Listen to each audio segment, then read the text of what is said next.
Hello बच्चों, हिंदी विद्या मंदिर में आपका स्वागत है। आज हम एनसीईआरटी के 8वीं कक्षा के वसंत पुस्तक से लाख की चूड़ियाँ पाठ पढ़ेंगे, जो कि इस कक्षा का पहला पाठ है। तो चलिए शुरू करते हैं। सारे गांव में बदलू मुझे सबसे अच्छा आदमी लगता था, क्योंकि वह मुझे सुंदर सुंदर लाख की गोलियां बना कर देता था। यहाँ पर लेखक जो है वह एक बदलू नाम के आदमी के बारे में चर्चा कर रहा है और बोल रहे हैं कि सारे गांव में यानी सारे विलेज में बदलू मुझे सबसे अच्छा आदमी लगता था, क्योंकि उन्हें सबसे ज़्यादा पसंद जो है वह बदलू नाम का आदमी जो है वो लगता था। और उसका कारण क्या था कि वह मुझे सुंदर सुंदर लाख की गोलियां बना कर देता था। लाख जो है एक तरह का पदार्थ है, चिपचिपा पदार्थ, जो पेड़ से प्राप्त होता है और जिससे लाख की चूड़ियाँ बनती है। तो वो जो बदलू था वो लाख की चूड़ियाँ तो बनाता ही था, साथ साथ इस छोटे के बच्चे जो लेखक जो हैं उन्हें खुश करने के लिए उसको रंग बिरंगी लाख की गोलियाँ उन्हें देता था, जिसके कारण लेखक उन्हें बहुत पसंद करते थे। मुझे अपने मामा के गांव जाने का सबसे बड़ा चाव यही था कि जब मैं वहां से लौटता था तो मेरे पास ढेर सारी गोलियां होती, रंग बिरंगी गोलियां जो किसी भी बच्चे का मन मोह ले।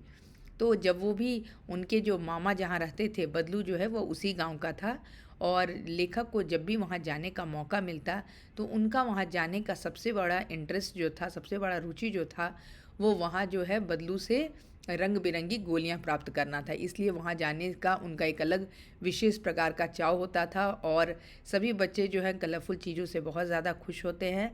जो कलरफुल जो बॉल्स भी आता है जो ग्लास बॉल, वो भी बहुत खूबसूरत लगता है। ठीक उसी तरह जो लाख की रंग बिरंगी जो गोलियां हैं वह लेखक का मन मोह लेती थी, उन्हें बहुत ही खूबसूरत लगती थी। वैसे तो मेरे मामा के गांव का होने के कारण मुझे बदलू को बदलू मामा कहना चाहिए था, परंतु मैं उसे बदलू मामा न कहकर बदलू काका कहा करता था, जैसा कि गांव के सभी बच्चे उसे कहा करते थे। तो लेखक बोल रहे हैं कि वहाँ उनके बदलू जो है जिस गांव में रहता था, वहाँ उनके मामा रहते थे, जिन अपनी मामा से मिलने के लिए उन्हें उस गांव में जाने का मौका मिलता था, और जिसके कारण उसकी मुलाकात बदलू से भी होती थी और वह उसे बड़ा इंटरेस्ट लगता था वो उन लाख की गोलियों में। तो उस नाते से चूँकि उनके मामा वहाँ रहते थे तो उन्हें बदलू को भी बदलू मामा कहना चाहिए था।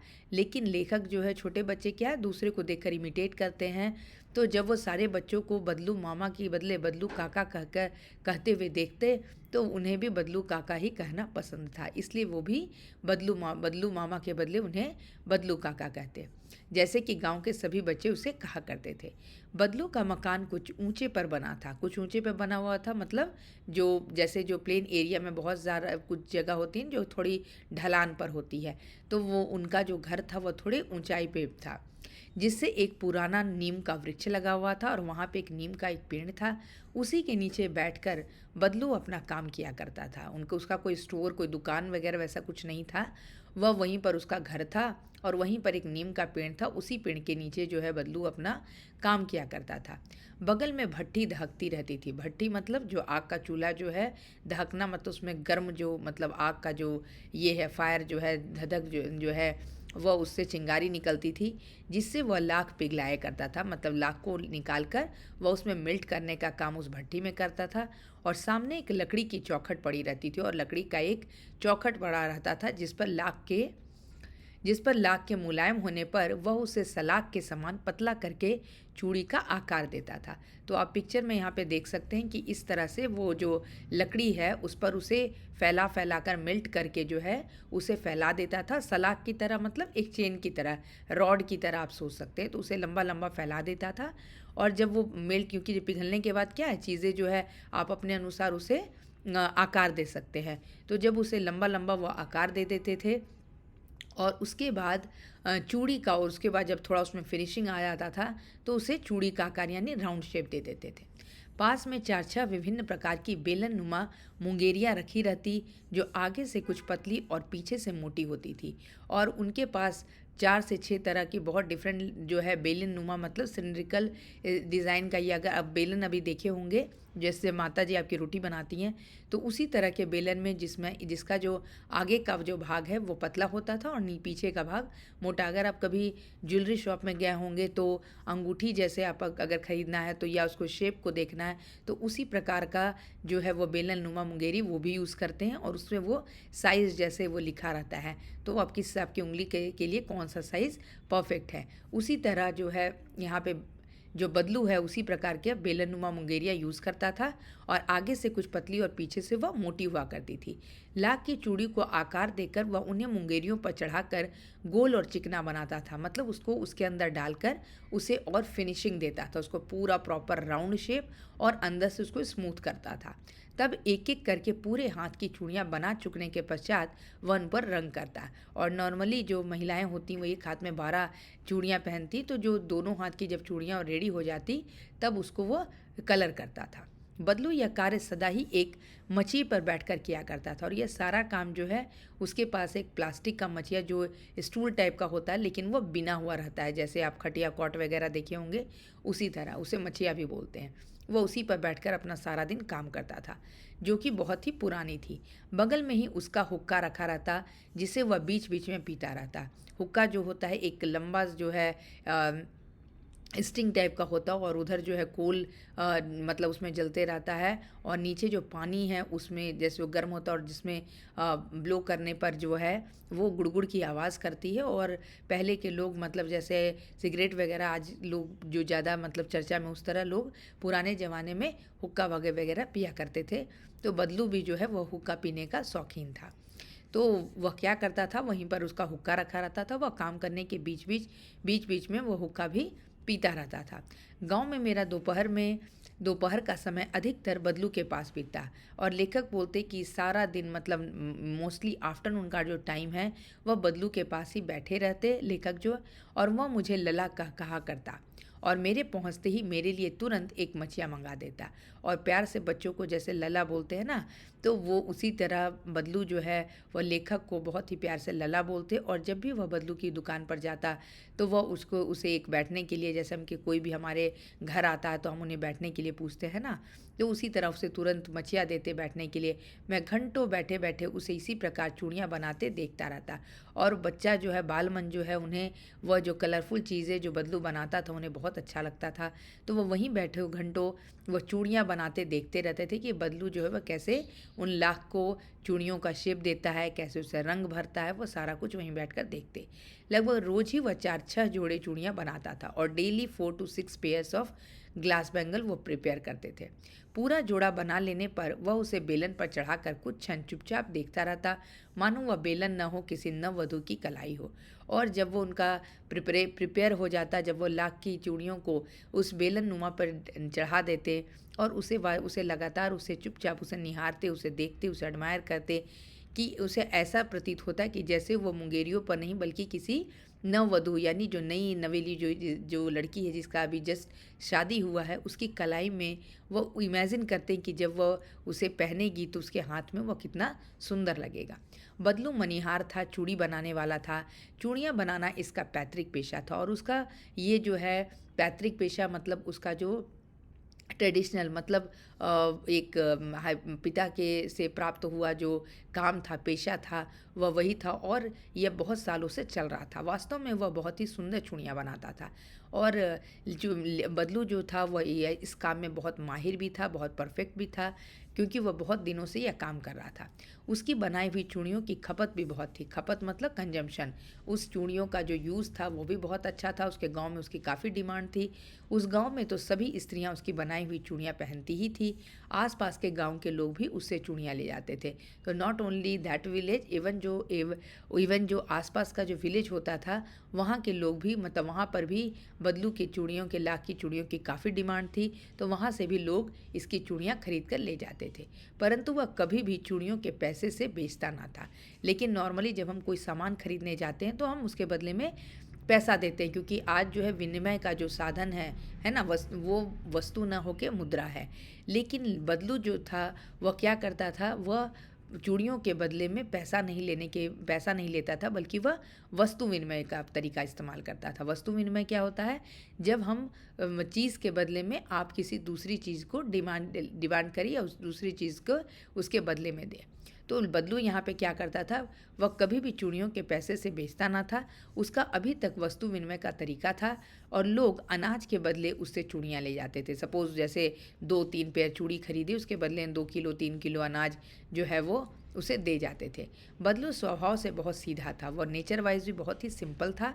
मैंने कभी भी उसे किसी से झगड़ते हुए नहीं देखा और लेखक का यह अनुभव था कि वह बहुत ही सिंपल, बहुत ही साधारण किस्म का व्यक्ति था। वह किसी से लड़ता झगड़ता नहीं था। हाँ, शायद विवाह के अवसरों पर वह अवश्य जिद पकड़ जाता था, लेकिन लेखक ने यह नोटिस किया था कि जब किसी का विवाह होता था तो उस समय वह बहुत जिद पकड़ना मतलब स्टबर्न हो जाना, मतलब वो अपनी बात पर स्टिक हो जाता था। जीवन भर चाहे कोई उससे मुफ्त चूड़ियाँ ले जाए, परंतु विवाह के अवसर पर वह सारी कसर निकाल लेता था। मतलब इन ऑर्डिनरी डे अगर कोई उसको फ्री में भी चूड़ी मांग ले तो he was ready to give, लेकिन जब शादी ब्याह का समय रहता था जिसमें उसकी चूड़ियों की काफ़ी डिमांड रहती थी, उस समय वह चूड़ियाँ ऐसे नहीं देता था। वह प्रॉपर उसका शगुन लेता था, उसकी कीमत लेता था। और आखिर सुहाग के जोड़ों का महत्व ही और होता है और चूड़ियों को जो है वह सुहाग का जो है सिंबल माना गया है। इसीलिए शादी के उपरांत सभी महिलाएं हिंदू धर्म में जो है वह चूड़ियाँ पहनती हैं। तो जो वो चूड़ी को जो है एक it's not just a bangle, उसे एक संस्कार का, एक जो है ट्रेडिशन का एक अंग माना गया है। इसलिए बदलू जो है उसके प्रति उसका काफ़ी लगाव था, बिलीव था। इसलिए शादी के समय जो वह चूड़ियाँ बेचता था उस समय वह उसकी प्रॉपर उसका अमाउंट लेता था। मुझे याद है मेरे मामा के यहाँ किसी लड़की के विवाह पर ज़रा सी किसी बात पर बिगड़ गया था तो और फिर उसको मनाने में लोहे लग गए थे। और लेखक जो है अपने अनुभव को, अपने मेमोरी को जो है वो याद करते हुए बोल रहे हैं कि जब वह उन्हें याद है कि एक बार उनके मामा के घर किसी लड़की की शादी थी और वह किसी बात में चूड़ियों को बेचने से संबंधित कुछ बात ऐसी रही जिसके कारण जो है बदलू जो है वह काफ़ी गुस्सा हो जाता है और जिसे मनाने में काफ़ी मेहनत लगी थी। मतलब लोहे लोहे लग गए, मतलब काफ़ी मुश्किल काम, बहुत ही कठिन काम था। विवाह में इसी जोड़े का मूल्य इतना बढ़ जाता था कि उसके लिए उसकी घरवाली के सारे वस्त्र मिलते, ढेरों अनाज मिलता, उसको अपने लिए पगड़ी मिलती और रुपए जो मिलते सो अलग। जैसे आप नॉर्मली जैसे मेहंदी आप लगवाने जाएँ तो उतना उसका कॉस्ट नहीं होता, लेकिन जब आप जैसे करवा चौथ और तीज, मतलब जो पर्टिकुलर ऐसा फेस्टिवल आता है जिसमें उसका काफ़ी महत्व बढ़ जाता है, तो जो बेचने वाले हैं उनको ही पता है कि ये एक डिमांड और सप्लाई का रूल है कि जब आपकी मांग अगर उसकी बढ़ी तो उसकी कीमत भी उसी अनुसार बढ़ जाती है। तो यहाँ पर भी बदलू को भी जब विवाह का समय रहता और उसके लाख की चूड़ियों का महत्व बढ़ जाता तो उसका जो लाख की चूड़ियाँ उसकी कीमत भी बढ़ जाती, उसका मूल्य भी बढ़ जाता। और जैसा कि हमने बताया कि वह वस्तु विनिमय करता था तो वह अपने घर वाले के लिए उसे बहुत सारे वस्त्र मिल जाते थे, अनाज मिल जाते थे और उसे अपने लिए पगड़ी मतलब टर्बन मिल जाता था और साथ ही कुछ रुपए भी मिल जाते थे सो अलग। ठीक है, तो इस तरीके से वह जो है विवाह के अवसर पर उसे काफ़ी आमदनी हो जाया करती थी। यदि संसार में बदलू को किसी बात से चिढ़ थी तो वह थी कांच की चूड़ियाँ, क्योंकि बदलू जो है वह सदा से अपना पैतृक कार्य जो है अपने पुराने एंसेस्टर्स से प्राप्त किया हुआ जो उसका पैटर्नल जो वर्क था, पैतृक जो वह पुश्तैनी काम जो था वह उसका लाख की चूड़ियाँ बनाना था। लेकिन उसे कांच की चूड़ियाँ जो है वह बिल्कुल भी भाती नहीं थी। यदि किसी भी स्त्री के हाथों में उसे कांच की चूड़ियाँ दिख जाती तो वह अंदर ही अंदर कुढ़ जाता, कुढ़ना मतलब इरिटेट हो जाता था अगर वह किसी महिला के हाथ में ग्लास बैंगल देखता, और कभी कभी तो 2-4 बातें भी सुना देता, और अगर बहुत ज़्यादा इरिटेट हो जाता तो वह कभी कभी मतलब बोल भी देता था कि मुझे ये बिल्कुल अच्छा नहीं लगता।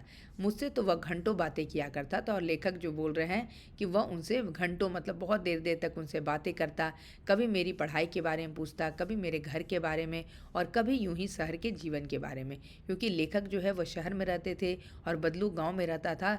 तो लेखक जो है अपने अनुभव को, अपने शहर में रहने वाले अनुभव को, वहाँ शहर कैसा दिखता है, अपने सारे अनुभव को बदलू के साथ शेयर करता था और उन्हें क्या क्या पसंद था, उनका वो मतलब क्या करते हैं, उनके घर में कौन कौन है, ये सारी बातें एक दूसरे से करते थे।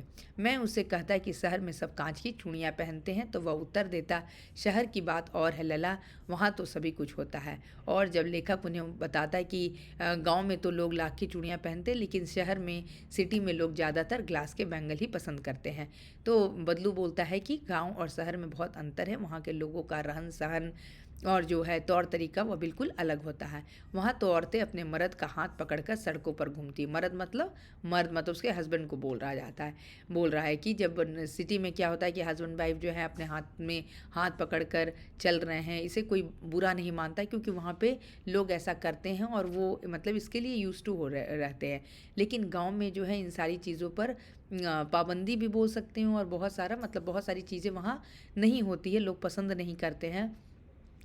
तो इसीलिए बदलू बोल रहा है कि बहुत सारी चीज़ें जो शहरों में होती है, वो हमारे गांव में नहीं होती। और फिर उनकी कलाइयाँ नाजुक होती हैं ना, लाख की चूड़ियाँ पहने तो मूछ ना आ जाए। और थोड़ा सा सरकास्टिक वे में बदलू बोलता है कि वहाँ की जो महिलाएं हैं वो उतनी स्ट्रांग नहीं होती हैं, वो बहुत नाजुक, बहुत ही सॉफ्ट होती हैं, बहुत सेंसिटिव होती हैं। तो उनको लाख की चूड़ियों के बदले, जो अगर लाख की चूड़ियाँ वो पहनेंगे तो उनके हाथ में स्प्रे ना आ जाएगा, इसलिए वो जो है कांच की चूड़ियाँ ही पहनना पसंद करती होंगी। कभी कभी बदलू मेरी अच्छी खासी खातिर भी करता है। खातिर करना मतलब वेलकम करना। और लेखक बोल रहे हैं कि ना, कभी कभी तो जैसे वो जाते हैं उनसे घंटों बातें करते, रंग बिरंगी उनसे लाख की गोलियां प्राप्त करते, और साथ ही साथ कभी कभी बदलू जो है उनका बहुत वेलकम भी करता। जिस दिन उसकी गाय के दूध होता, वह सदा मेरे लिए मलाई बचा कर रखता। और बदलू के पास गाय भी थी, वह गांव में रहता था, साथ में इसका मनिहार का काम करने के साथ साथ वह जो है अपने पास जो है बकरियां, गाय भी रखता था। तो गाय जो है जब दूध देती थी, और उसका जो मलाई है वह वो जो लेखक जो है वो उनके लिए बचा कर रखता था, क्योंकि उन्हें पता है कि बच्चे को जो है वो मिल्क क्रीम जो है वो बहुत पसंद आता है। और आम की फसल में तो मैं रोज़ ही उनके यहाँ 2-4 आम खा आता। और जब आम का सीज़न होता तो बदलू के पास 2-4 आम के पेड़ भी थे, तो जब भी वह उनके यहाँ जाता तो 2-4 आम तो वह ज़रूर ही उसे खिलाते। परंतु इन सब बातों के अतिरिक्त जिस कारण वह मुझे अच्छा लगता था, वह यह था कि लगभग रोज़ ही वह मेरे लिए 1-2 गोलियां बना देता। और सबसे ज़्यादा उनसे लगाव, उनके पास बैठने बात करने का सबसे ज़्यादा लगाव लेखक का क्या था, उनसे रंग बिरंगी लाख की गोलियों को प्राप्त करना। मैं बहुधा हर गर्मी की छुट्टी में अपने मामा के यहाँ चला जाता। और नॉर्मली जब गर्मी की छुट्टी होती तो हम नाना नानी के घर, मामा के घर जाते हैं, तो उसी तरह लेखक भी जो है बहुधा मतलब मोस्टली वह गर्मी की छुट्टियों में अपने मामा के यहाँ चला जाता। और एक आध महीने, कभी कभी 1 महीना, कभी कभी हाफ मंथ, जैसा छुट्टी रहता उसी अनुसार वहाँ रह कर स्कूल खुलने के समय तक वापस आ जाता। और जैसे ही स्कूल रीओपनिंग का दिन आता उसके 2-4 दिन पहले वो वापस आ जाते। परंतु 2-3 बार ही मैं अपने मामा के यहाँ गया हूँगा, तभी मेरे पिताजी के एक दूर के शहर में बदली हो गई। और इस तरह से लेखक जब छोटे थे तो 3-4 बार उन्हें अपने मामा के घर, जहाँ बदलू रहता था, उन्हें जाने का मौका मिला। और उसके बाद अचानक से उनके पिता का तबादला हो गया, बदली होना मतलब ट्रांसफ़र हो गया। और एक लंबी अवधि तक मैं अपने मामा के गांव ना जा सका, क्योंकि उस गांव से उनका जो जहां ट्रांसफ़र हुआ था इट वाज़ वेरी फार, तो उन्हें बहुत दिनों तक जाने का मौका नहीं मिला। और तब लगभग 8-10 वर्षों के बाद, after 8 to 10 years, it was a long time के बाद जब मैं वहाँ गया तो इतना बड़ा हो चुका था कि लाख की गोलियों में मेरी रुचि नहीं रह गई थी। जैसे बच्चों, जब आप छोटे होते हैं तो आपका इंटरेस्ट बहुत सारी रंग बिरंगी चीज़ें या टॉयज़ में रहती हैं, लेकिन जब आप वही बड़े हो जाते हैं तो वो टॉयज़ जो है वो आपको उतना इंटरेस्ट नहीं पैदा करती, आपको वो पसंद नहीं आती, और आपका इंटरेस्ट जो है किसी दूसरी चीज़ में लग जाता है। ठीक उसी तरह लेखक भी जो है जब बड़े हो गए और 8 से 10 साल बाद जब वह उसी गांव में गए, तो अब उनका जो रुचि था वह लाख की गोलियों में नहीं थी। अतः गांव में होते हुए भी कई दिनों तक मुझे बदलू का ध्यान ना आया, क्योंकि बदलू से मेन उनका कनेक्शन जो था कलर का लाख की गोलियां ही प्राप्त करना था। लेकिन अब वह बड़े हो चुके थे, तो मामा के घर आने के बाद भी बहुत दिनों तक उन्हें बदलू का कोई ध्यान नहीं आया। इसी बीच मैंने देखा कि गांव में लगभग सभी स्त्रियां कांच की चूड़ियां पहने हैं और इन्होंने नोटिस किया कि मोस्टली जो वुमेन है वहाँ की, जो उस गांव की, वह शहरों की तरह यहाँ भी लोग ग्लास बैंगल का चलन शुरू हो गया है। विरले ही हाथों में मैंने लाख की चूड़ियाँ देखी। विरले ही हाथों में मतलब बहुत ही रेयरली, उन्होंने बहुत ही कम महिलाओं, बहुत ही बोल सकते हैं कि वेरी फ्यू वुमेन जो है वहाँ की, वो लाख की चूड़ियाँ पहनी हुई थी। तब एक दिन सहसा मुझे बदलू का ध्यान हुआ आया और अचानक से एक दिन वह वहाँ रहते रहते उन्हें अचानक से एक दिन बदलू के बारे में उन्होंने ध्यान किया, उसके बारे में सोचा। बात यह हुई कि बरसात में मेरे मामा की छोटी लड़की आंगन में फिसलकर गिर पड़ी और उनको ध्यान आने का भी क्या कारण था। एक्चुअली क्या हुआ कि ये रेनी सीज़न था और उनकी मामा की जो लड़की थी वह आंगन में स्लिप कर गई और उसने हाथ में ग्लास बैंगल पहना हुआ था। उसके हाथ में कांच की चूड़ी टूटकर उसकी कलाई में घुस गई, उसके रिस्ट में। क्योंकि जो कांच का जो चूड़ी होता है देखने में तो बहुत सुंदर होता है, लेकिन हल्का सा भी टूट जाने पर या कहीं पर लग जाने पर आपको मतलब तुरंत ही ब्लड आ जाएगा। और यही चीज़ जो है उनकी मामा की बेटी के साथ भी हुआ और उनकी कलाई में घुस गया और उसमें से खून बहने लगा।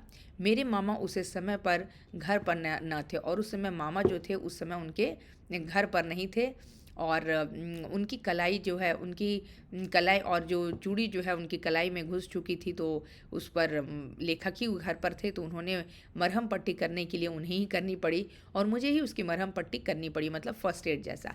तभी सहसा मुझे बदलू का ध्यान हो आया और चूंकि लेखक जो है बदलू के पास जो है लाख की चूड़ियों की रंग बिरंगी जो है लाख की चूड़ियाँ लेने के लिए जाता था, लेकिन जब उन्हें इस तरह से अपनी मामा की जो बेटी के साथ ऐसा हुआ तब उन्हें अचानक से बदलू का ध्यान आया कि अरे ये तो वही बदलू है जो यहाँ लाख की चूड़ियाँ सबको बेचा करता था, लेकिन आज सभी जो है ग्लास की चूड़ियाँ पहन रही हैं, तो चलो एक बार बदलू से मिलाया जाए। और मैंने सोचा कि उसे मिलाऊं। अतः शाम को मैं घूमते घूमते उसके घर चला गया और इवनिंग में लेखक जो अब बड़े हो चुके हैं वह अब बदलू से जस्ट गेट टुगेदर उनसे मिलने के लिए गए। बदलू वहीं चबूतरे के नीचे एक खाट पर लेटा था। उसी चबूतरे पे मतलब जो, क्योंकि उसका घर थोड़ा ऊंचा पर था, वहीं पर जो है एक खाट यानी कॉट लगा हुआ था, वहीं पर वह लेटा हुआ था। He was lied on that. नमस्ते बदलू काका, मैंने कहा। और लेखक ने जैसे वो छोटे जब थे, जब से बदलू को बदलू काका की तरह संबोधित करते थे, आज भी उन्होंने उसी तरह उसे संबोधित किया। नमस्ते भैया, उसने मेरी नमस्ते का उत्तर दिया। इस बार उन्होंने उसे लला नहीं कहा, उसे नमस्ते भैया कहा। शायद उसे बदलू ने शायद उसे नहीं पहचाना और उठकर खाट पर बैठ गया, परंतु उसने मुझे पहचाना नहीं और देर तक मेरी ओर निहारता रहा। क्योंकि अब लेखक जो है 8-10 साल बाद उन्हें यहाँ आने का मौका मिला था और बच्चे जो होते हैं उनके चेहरों में काफ़ी परिवर्तन हो जाता है जैसे जैसे वो बड़े होते हैं। तो लेखक के भी चेहरे में काफ़ी परिवर्तन आ गया था और बदलू उसे पहचान नहीं पा रहा था, क्योंकि काफ़ी लंबे समय बाद उन्हें उनसे मिलने का मौका मिल रहा था। तब लेखक ने अपना परिचय दिया कि मैं हूँ जनार्दन काका, आपके पास से गोलियाँ बनवा कर ले जाता था। तो पाठ के इस पार्ट में आकर हमें पता चला कि लेखक का नाम जो है वो जनार्दन था, लेकिन बदलू जो है उन्हें प्यार से लला कहकर बुलाते थे। तो उन्होंने अपना इंट्रो दिया और बोला कि मैं आपके पास आता था कलर कलर की गोलियां बनवाने। मैंने अपना परिचय दिया। बदलू फिर भी चुप रहा और बदलू जो है स्टिल ही वॉज क्वाइट, मानो वह अपनी स्मृति पटल पर अतीत के चित्र उतार रहा हो। स्मृति पटल मतलब मेमोरी और पटल मतलब जस्ट लाइक आप स्क्रीन बोल सकते हैं। तो वो अपने स्मृति पटल पर अतीत के चित्र मतलब पास्ट का जो पिक्चर है उसको ये कर रहा है, मतलब रिकलेक्ट करने का कोशिश कर रहा है। बहुत बार है ना कि अगर आप बहुत पुरानी तस्वीर देखते हैं तो आप पास्ट में चले जाते हो और आप रिकलेक्ट करने की कोशिश करते हैं कि यह तस्वीर कब की है। उसी तरह लेखक जो है उसे बार बार निहार रहा है और सोच रहा है कि यह कौन है। ठीक है। और तब वह एकदम बोल पड़ा, आओ आओ लला बैठो। और जैसे ही उन्हें इस बात की याद आ जाती है कि यह वही बच्चा है जो घंटों उनसे बातें किया करता था, रंग बिरंगी लाख की गोलियां बनवाया करता था, तभी उनके मुख से अनायास अचानक उनके मुख से वही प्रेम भरा शब्द जो है अपने लेखक के लिए लला, वह उसी तरह उन्हें विश करते हैं और बोलते हैं लला बैठो। बहुत दिनों बाद गाँव आए और उनसे इंटरेक्ट करते हुए बोलते हैं कि आप बहुत दिनों बाद आए यहाँ। हाँ, इधर आना नहीं हो सका काका, मैंने चारपाई पर बैठते हुए उत्तर दिया। और लेखक ने बोला कि हाँ, बहुत दिन से मैं यहाँ नहीं आया हूँ। और उन्होंने चारपाई यानी जो कॉट है उस पर बैठते हुए बोला। कुछ देर फिर शांति रही, फिर दोनों जो है चुपचाप बैठ गए। मैंने इधर-उधर दृष्टि दौड़ाई, तब लेखक जो है इधर-उधर देखने लगा कि जहाँ पर बदलू काम करता था, वहाँ पर उसकी भट्ठी हुआ करती थी, वहाँ पे एक ल लकड़ी की तख्त हुआ करती थी, वहाँ बेलन-नुमा बहुत सारी मुंगेरियाँ रखी रहती थी। वह उसे लेखक जो है अपनी नज़र जो है इधर-उधर करके उसे देखने की कोशिश किया। मुझे उसकी मछिया ही नज़र आई, ना ही भट्ठी, ना ही उन्हें जहाँ पर बैठकर बदलू काम करता था, ना तो उसे उसका स्टूल ही नज़र आया और ना ही वो भट्ठी ही। आजकल काम नहीं करते काका? मैंने पूछा। और लेखक ने उससे सवाल करते हुए पूछा कि क्या आजकल आप अपना काम जो आपका पुश्तैनी काम है मनिहारी का, वो काम नहीं करते? नहीं लला, काम तो कई साल से बंद है। तब बदलू ने अपनी बात बताई कि हाँ, बहुत दिनों से, अब मैं कई सालों से, बहुत सो मेनी ईयर्स से अभी मैं यह काम नहीं कर रहा हूँ। मेरी बनाई हुई चूड़ियाँ कोई पूछे तब तो, और जब अगर आप कोई चीज़ का डिमांड नहीं हो तो आप सप्लाई करके ही क्या करेंगे। तो क्योंकि गांव में भी लोग जो है वह कांच की चूड़ियाँ पहनने लगे थे, अब बदलू के लाख की चूड़ियों की डिमांड नहीं थी, तो इसलिए ऑटोमेटिक इसका जो धंधा, इसका काम जो है वो बंद हो चुका था। गांव-गांव में कांच का प्रचार हो गया था, इवन गांव में भी कांच की चूड़ियाँ पॉपुलर हो गई थी। वह कुछ देर चुप रहा और फिर बोला, मशीन युग है ना या लला, आजकल सब कुछ मशीन से होता है। और बदलू ने कहा कि अब तो सब कुछ मशीनरी वर्क होने लगा है, सारा काम मशीन से होने लगा है, इसलिए जो है खेत भी मशीन से जोते जाते हैं, और फिर जो सुंदरता कांच की चूड़ियों में होती है, लाख में कहाँ संभव है, क्योंकि वो हैंड मेड है, राइट। और कांच की चूड़ियाँ जो है वो मशीन से बनती है, लेकिन जो सुंदरता आज भी आप देखिएगा, हैंडमेड जो बहुत सारे क्राफ्ट वर्क या बहुत सारी चीज़ें होती हैं, वो बहुत ही सुंदर होती हैं, और उसका कॉस्ट भी ज़्यादा होता है क्योंकि उसे बनाने में मेहनत लगती है, राइट। तो यहाँ पे अपना दुख व्यक्त करते हुए जब बदलू बोलता है कि अब मशीन युग आ गया है और लोग मशीन के द्वारा बनाई हुई चूड़ियाँ ही ज़्यादा पसंद करते हैं, और लाख की चूड़ियों का कोई मतलब कोई डिमांड नहीं है, जिसके कारण जो इनका पैतृक पुश्तैनी जो काम था चूड़ियाँ बनाना, वो बंद हो गया। लेकिन कांच बड़ा खतरनाक होता है, बड़ी जल्दी टूट जाता है, मैंने कहा। और लेखक ने रिसेंटली अपनी जो कज़न जो है उसके साथ उन्होंने देखा था कि कैसे वो स्लिप होकर गिर गई थी और उसके उसके कलाई से, उसके रिस्ट से खून बहने लगा था। तो लेखक ने इसे नोटिस किया था कि कांच की चूड़ियाँ तो देखने में भले अच्छे लगे, लेकिन बहुत ही डेंजरस भी होती है। नाजुक तो फिर होता ही है लला, कहते कहते उसे खांसी आ गई और वह देर तक खांसता रहा, और इस बात को बोलते बोलते उसे ही स्टार्टेड कॉफिंग, उसे कॉफ होने लगा। मुझे लगा उसे दमा है, और लेखक को लगा कि हो सकता है उसे अस्थमा हो। अवस्था के साथ साथ उसका शरीर ढल चुका था, और आप इमेजिन कर सकते हैं कि जब लेखक छोटा था उस समय बदलू जो है वह जवान हुआ रहा होगा, जब वह तेज़ी से ये सारे काम करता था। लेकिन 8-10 वर्ष के बाद जब लेखक जो है अब जब बड़े बड़े हो चुके हैं, तो ऑब्वियसली बदलू जो है वह ओल्ड हो चुका है, और अब उसकी शरीर ढल चुकी है, यानी शरीर जो है वह कमज़ोर पड़ चुका है। उसके हाथों पर और माथे पर नसें उभर आई हैं, मतलब रिंकल्स हो गई हैं। जाने कैसे उसने मेरी शंका भांप ली। और बहुत बार जब हम बात भी नहीं करते, इंटरेक्ट भी नहीं करते, लेकिन फेशियल एक्सप्रेशन से बहुत सारी बातें पता चल जाती है, तो बदलू केवल जो है लेखक के चेहरे को देखकर ही वह समझ गया कि शायद इन्हें लग रहा हो कि मुझे अस्थमा है, और बोला, दमा नहीं है मुझे, फसली खांसी है। फसली खांसी है मतलब जो सीजनल कॉफ हो जाता है, यही महीने 2 महीने से आ रही है, और it started since from 2 months only. 10-15 दिन में ठीक हो जाएगी, और it will cure in 10 to 15 days, बदलू ने बहुत रिलैक्स वे में बोला।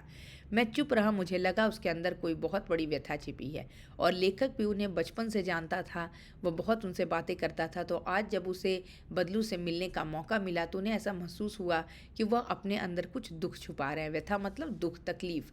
मैं देर तक सोचता रहा, इस मशीन युग ने कितने हाथ काट दिए।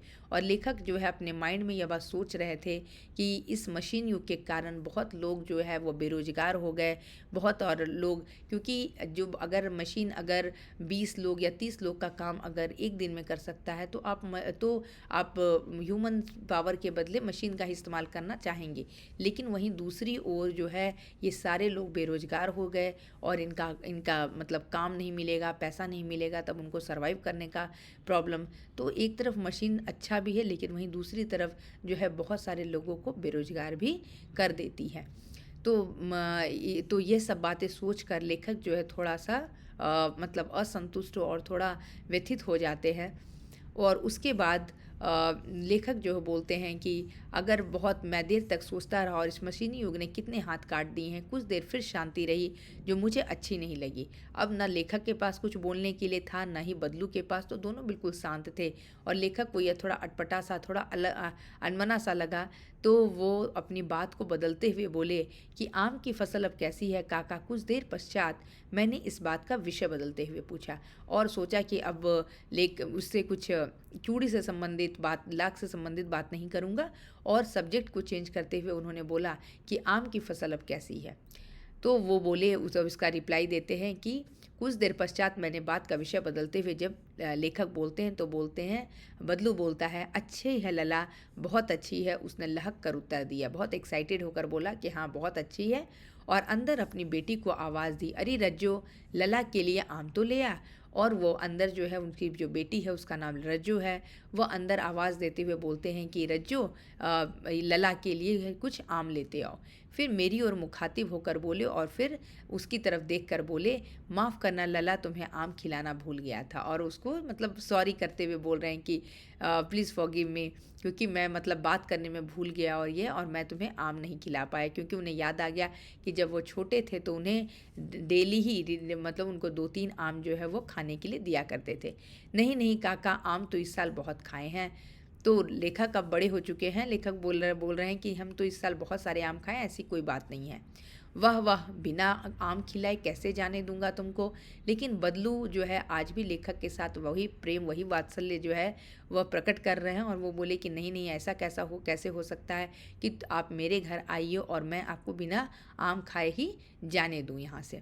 मैं चुप हो गया। मुझे वे दिन याद हुआ है जब वह मेरे लिए मलाई बचा कर रखता था। और लेखक वो दिन स्मरण हुआ आया कि जब वे छोटे थे और कैसे बदलू उनके लिए मलाई बचा कर रखता था। गाय तो अच्छी है ना काका, मैंने पूछा। और मलाई के बारे में स्मरण होते ही उन्हें बदलू की गाय याद आ गई और वह पूछते हैं कि गाय तो अच्छी है ना। गाय कहाँ है लला, 2 साल हुए बेच दी, कहाँ से खिलाता। और चूंकि बदलू का पुश्तैनी धंधा बंद हो चुका था, किसी तरह वो अपने जीवन का निर्वाह कर रहा था। और ऐसी स्थिति में पशु, गाय जैसे पशु का पालन पोषण करना एक बड़ी बात थी, क्योंकि उसके लिए भी उसे आमदनी चाहिए, उसके पैसा चाहिए था। और जब वो उसे मतलब खिलाने पिलाने के लिए अपने आप को समर्थ नहीं कर पा रहा था, योग्य नहीं समझ पा रहा था, तो वह क्या करता, इसलिए उसने बेच दिया। इतने में रज्जू, उनकी बेटी, अंदर से एक डलिया में ढेर से आम ले आई। यह तो बहुत है काका, इतना कहाँ खा पाऊंगा, मैंने कहा।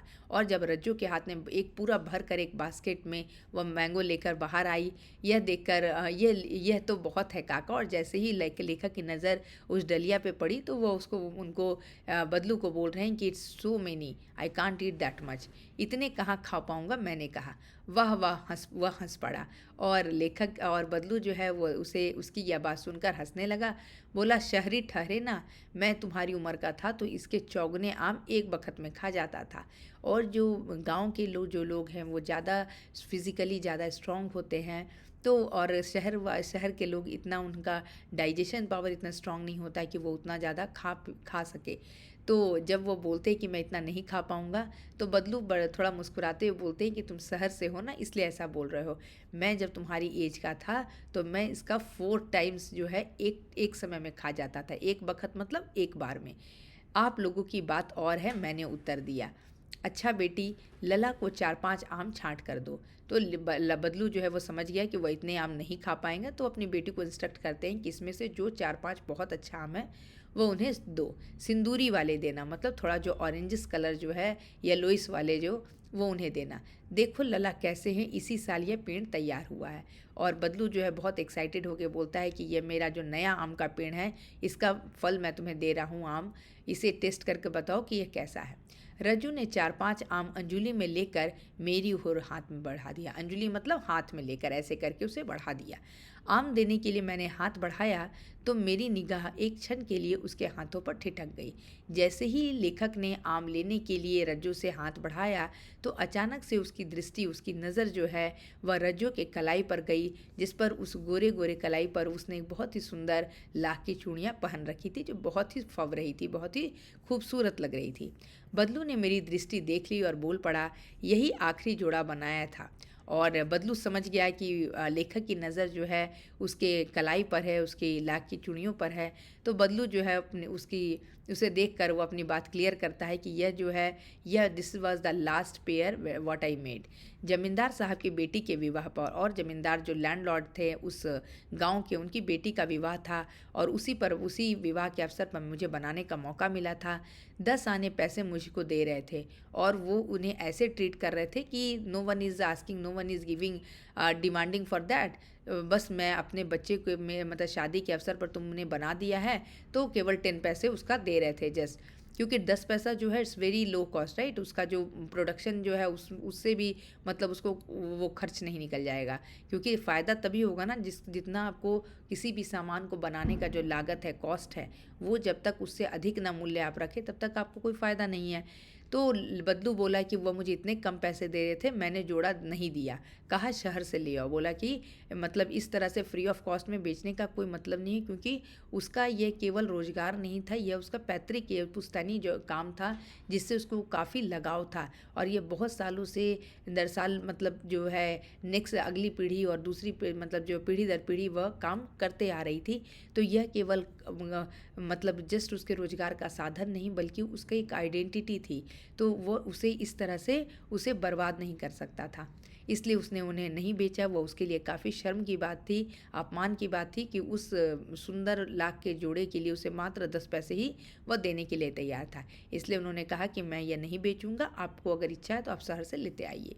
मैंने आम ले लिए और खाकर थोड़ी देर पश्चात चला गया। लेखक जो है इन सारी बातों को सुनकर उन्होंने थोड़े आम ले लिए, कुछ आम खा लिए और वहाँ से चला गया। मुझे प्रसन्नता हुई कि बदलू ने हार कर भी हार नहीं मानी थी। उसका व्यक्तित्व कांच की चूड़ियों जैसा न था कि आसानी से टूट जाए, और लेखक जाते जाते उनके मन में यह बात सोच रहे थे कि जो बदलू जो है एक गरीब आदमी है जिसका पुश्तैनी धंधा लाख की चूड़ियाँ बनाना है। वह अपनी पुश्तैनी धंधों को केवल जस्ट पैसा प्राप्त करने के लिए, केवल कमाने के लिए, आमदनी के लिए उसने अपना धंधा को नहीं बदला। वह उसने काम ही बंद कर दिया, वह कुछ और काम कर लेगा लेकिन वह कांच की चूड़ियाँ नहीं बनाएगा। इसलिए लेखक को अंदर से बहुत प्रसन्नता हो रही थी कि बदलू जो है उसका जो कैरेक्टर जो है वो बहुत, उसका जो हृदय है वह बहुत ही मजबूत है। उसे पता है कि वह बहुत मुश्किल से अपने जीवन को निर्वाह कर रहा है, लेकिन इसके बावजूद वह अपने पुश्तैनी धंधे को, अपना जो उसका पैतृक काम है उसे उसने सम्मान देना नहीं छोड़ा, और उसका व्यक्तित्व जो है वह कांच की तरह कमज़ोर नहीं बल्कि जो मजबूत है, जो कि आसानी से टूट नहीं सकता। यह पाठ जो है वह कामता नाथ के द्वारा लिखा गया है। तो आशा करती हूँ कि लाख की चूड़ियाँ जो है यह पाठ आपको अच्छा लगा होगा। काफ़ी मतलब अच्छा जो लेखक ने इसे काफ़ी सुंदर तरीके से प्रस्तुत किया है, और किस तरह से अपने रोजगार के प्रति लोगों को, अपने पुश्तैनी कार्य के प्रति जो भी हर व्यक्ति का बहुत है ना, जो हमारा जो एक तरह से जो हमारी पीढ़ी अपने पहले पीढ़ी से जो प्राप्त होता है, जो हमारे संस्कार है, जो हमारे कल्चर हैं, उसे नहीं छोड़ना चाहिए, ताकि आप उसे ही आप अपने अगली पीढ़ी को ट्रांसफ़र करते हैं। तो केवल आप जो भारत जैसे जाना जाता है बहुत सारी विविधता के लिए, तो अगर हम इन छोटी छोटी चीज़ों को छोड़ते हुए चले जाए तो बहुत सारी चीज़ें जो है वो विलीन होती चली जाएगी। तो एक छोटा सा यहाँ पे एग्जाम्पल के थ्रू लेखक ने बताया है कि किस प्रकार बदलू एक मनीहार है, लेकिन वह अपने काम के प्रति बहुत ही समर्पित है, उसे बहुत ही मान देता है। यह केवल उसके आमदनी का धंधा नहीं है, बल्कि आमदनी का माध्यम नहीं, बल्कि वह उसके मान और सम्मान का भी प्रतीक है, इसलिए वह उसे नहीं छोड़ रहा है। तो चलिए आगे देख लेते हैं इनके प्रश्नों माइंड मैप के बारे में। कहानी का मुख्य पात्र जो है वह बदलू है, जो लाख की चूड़ियाँ बनाता है। लेखक के साथ बदलू का एक बहुत ही आत्मीय संबंध है। बदलू द्वारा लाख बनाना न केवल एक कारोबार था बल्कि यह उसकी आत्मसम्मान भी था। यही कारण था कि जब लाख की चूड़ियों का चलन समाप्त हो गया तो उसने स्वयं को दूसरे व्यवसाय में नहीं डाला, है ना, और उसने दूसरे व्यवसाय में डालने के बदले अपने आप को बेरोजगार रखना ज़्यादा उचित समझा, क्योंकि वह अपने आप को जस्ट लाइक बिकाऊ नहीं समझा कि वह केवल जस्ट बिकॉज ऑफ मनी वह दूसरे ये में चला जाए। कहानी से यह संदेश मिलता है कि हमें जो भी जीवन में काम करे उसे अपने आत्मसम्मान के साथ करना चाहिए। केवल आप कोई काम जस्ट केवल पैसा प्राप्त करने के लिए नहीं, बल्कि अगर आप उसको अपने सेल्फ रिस्पेक्ट के साथ करें तभी आप अपना जो 100% जो है वो आप उसे दे सकते हैं। तो यहाँ पर इस प्रश्न का है, इस पाठ का जो है क्वेश्चन आंसर दिया हुआ है। यहाँ पर देखिए मैंने सारे प्रश्नों के आंसर लिख दिए हैं। आप इसे एक बार पढ़कर देख सकते हैं और इसमें किसी प्रकार का कोई बदलाव आप अपने शब्दों में करना चाहें तो आप आसानी से कर सकते हैं, क्योंकि मैं हमेशा की तरह कहना चाहूँगी कि आप जो भी अपने शब्दों में लिखेंगे वह ज़्यादा अच्छा होगा, क्योंकि जब हम अपने शब्दों में जब हम अपनी भावना को व्यक्त करते हैं तो हम ज़्यादा से ज़्यादा बात को अच्छी तरह से समझ के लिख पाते हैं। तो आप कीवर्ड्स के रूप में इन वर्ड्स को लिख सकते हैं, बट डोंट मग अप, आप उसको मेमोराइज़ ना करें और अपने शब्दों में लिखने का प्रयास करें। तो आशा करती हूँ कि आज का पाठ आपको पसंद आया हो, और अगर आज आपको लाख की चूड़ियाँ पाठ पसंद आई हो तो आप वीडियो को लाइक कीजिए और हमारे चैनल को सब्सक्राइब कीजिए। मिलते हैं, तब तक के लिए धन्यवाद। आप मिलते हैं अगली कक्षा में।